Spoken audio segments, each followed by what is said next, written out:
Welcome to The Explainer. Few topics are as dynamic or as widely discussed right now as sex and gender.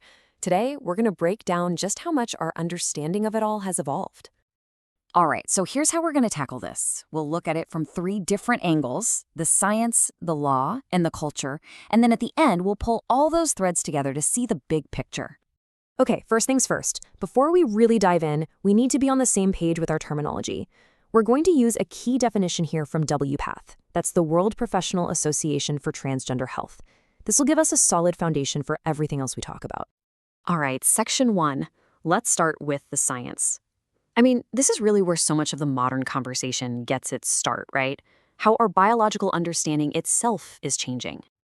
So this quote, it gets at something pretty fascinating. Scientists are finding that way back, during development, certain hormones can basically flip switches on our genes, and those switches stay flipped for life. It's a field called epigenetics, and what it's telling us is that our biology is way, way more complex than just a simple binary. Core parts of who we are might actually be shaped in the brain before we're even born.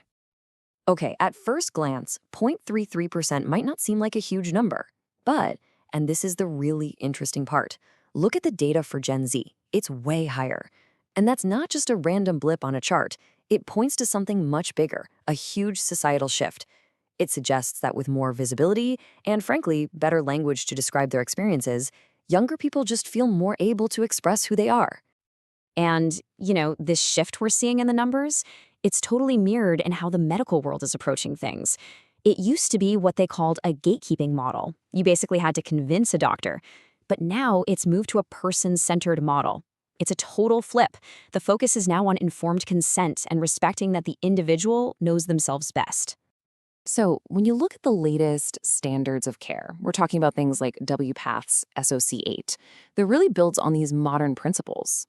We're seeing huge changes, like taking gender incongruence out of the mental disorders category in the big global health manuals.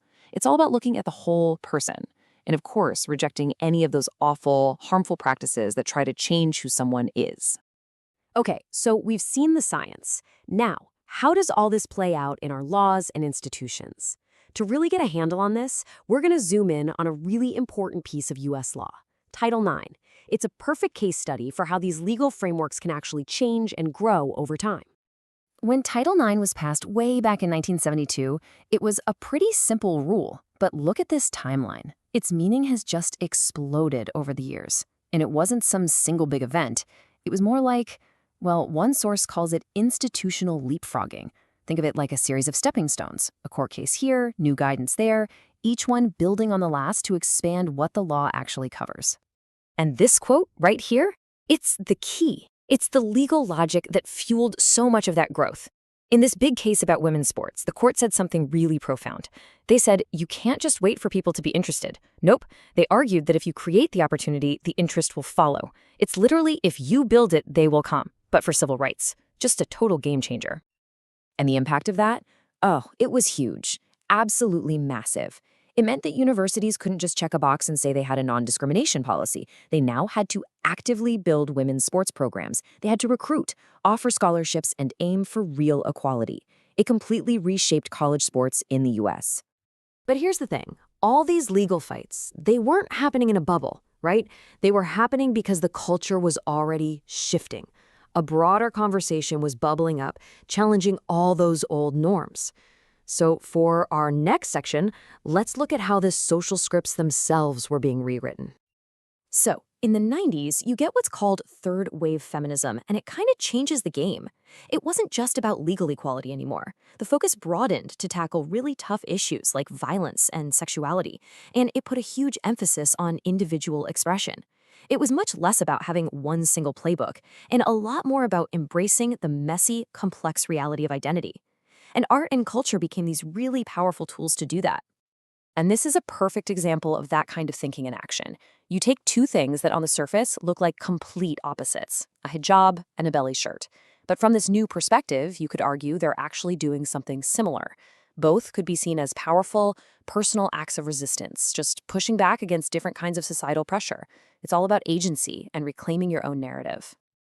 And you can see the ripple effects of this cultural shift even today, like in modern dating. This quote really hits on something, right? The idea that maybe as those old, rigid gender roles have loosened up, our emotional roles have too. There's this sense that nobody wants to seem too invested or vulnerable.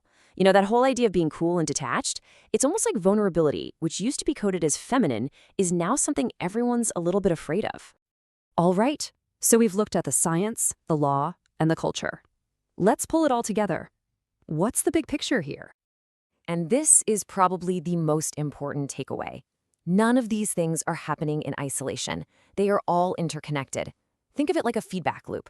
New science changes medicine. Stronger medicine gives more power to legal arguments. And all the while, a changing culture makes people more open to all of it, which then encourages more science. You see? It all just feeds on itself, driving this constant evolution. Which brings us right here to our final thought. This whole process we've been talking about, it's not over, not by a long shot. The science is still developing, the laws are constantly being challenged and reinterpreted, and our culture is adapting every single day. So really, the only thing we know for sure is that this landscape is going to keep changing. And that leaves us with the big question, doesn't it? What's it going to look like in another 10 years?